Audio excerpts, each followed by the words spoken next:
Unit 3 of Module 3 talks in detail about the importance of sex and age disaggregated data, or SADD. What is the purpose of SADD? The collection, analysis, and use of sex and age disaggregated data increases the effectiveness and efficiency of saving lives and livelihoods in a crisis. The net outcome, therefore, is both more lives saved and a reinforcement of basic human rights. As the Interagency Standing Committee guideline explains, until we understand precisely which people are affected in a crisis, the services we provide may well be off target. Data on the population affected by the crisis should always be broken down by age and sex and other relevant context-specific factors such as ethnicity and religion, when appropriate and safe for both humanitarian workers and communities. Information based on sex and age is required to ensure that access to life-saving services are provided effectively based on specific needs. Disaggregated data and analysis leads to identification of which groups are being marginalized and for what reasons. SADD is essential for a thorough review of humanitarian needs. Such data collection is not only essential for a thorough review of humanitarian needs, but also sends a powerful signal that each individual is recognized and their rights are respected. There are two core recommendations on SADD. First, SADD should be collected and analyzed routinely to understand impacts of the humanitarian response on the total population. Second, it is vital to have sex and age-based information in all phases of humanitarian program cycles.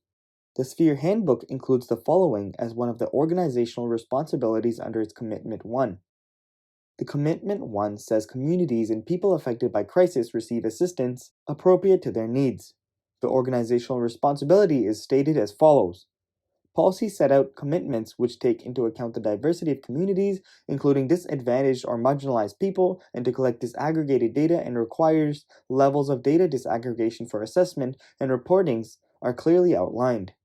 The key words here are diversity, disadvantaged, or marginalized people, and how only sex and age disaggregated data can highlight the diversity of affected communities and what are the specific needs of different layers of the affected communities.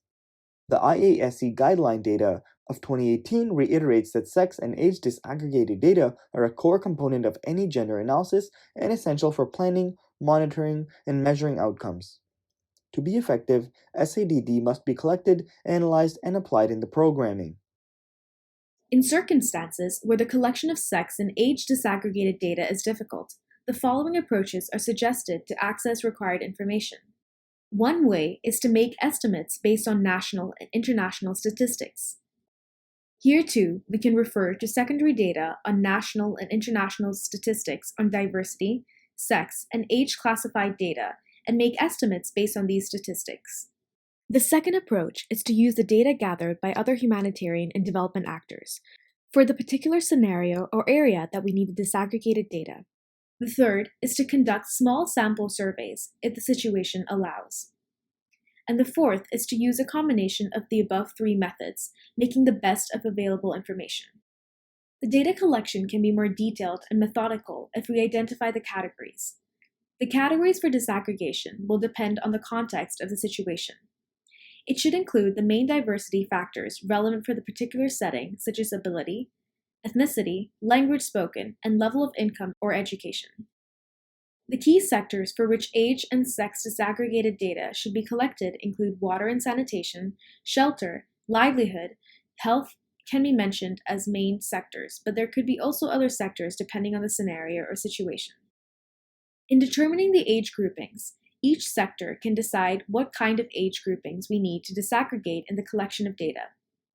For example, if it's a children's and health-related program or livelihood program, the age groupings should be appropriately decided.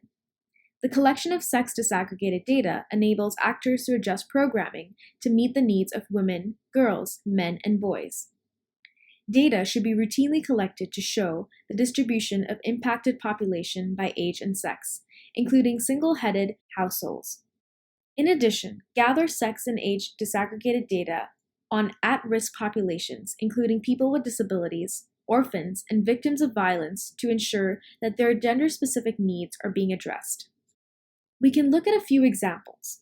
For instance, for training for food for work activities, always gather information on sex and age of the participants. This will inform how to select training locations that are safe for women.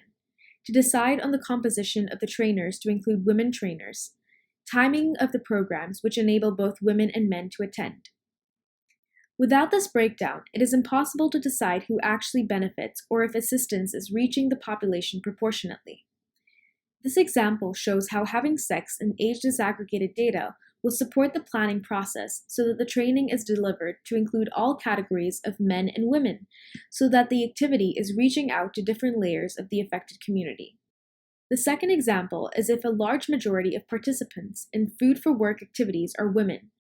Look into the reasons why men are not represented. It is important to find out the absence and presence and then address both issues appropriately. There could be several challenges in collecting sex and age disaggregated data. Humanitarian actors face challenges which are often compounded in the immediate aftermath of a crisis. Some of the main challenges included can be listed as following: unavailability of updated statistics as mentioned before, reliability of existing data, lack of practice, skills, and widespread neglect of the collection of sex and age disaggregated data by humanitarian actors operating in the field. As we are all aware, collection of age and disaggregated data is being promoted very strongly with the post-2015 guidance frameworks. The issue of not having this data is being highlighted for over a decade. We have the issue of lack of practice, skilled workers who have the ability to collect, analyze, and apply the recommendations based on disaggregated information for planning and decision-making.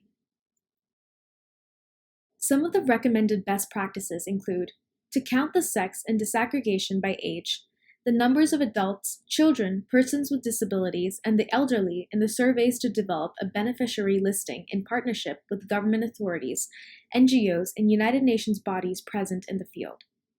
This means every activity where counts are taken, to take the count disaggregated by age and sex.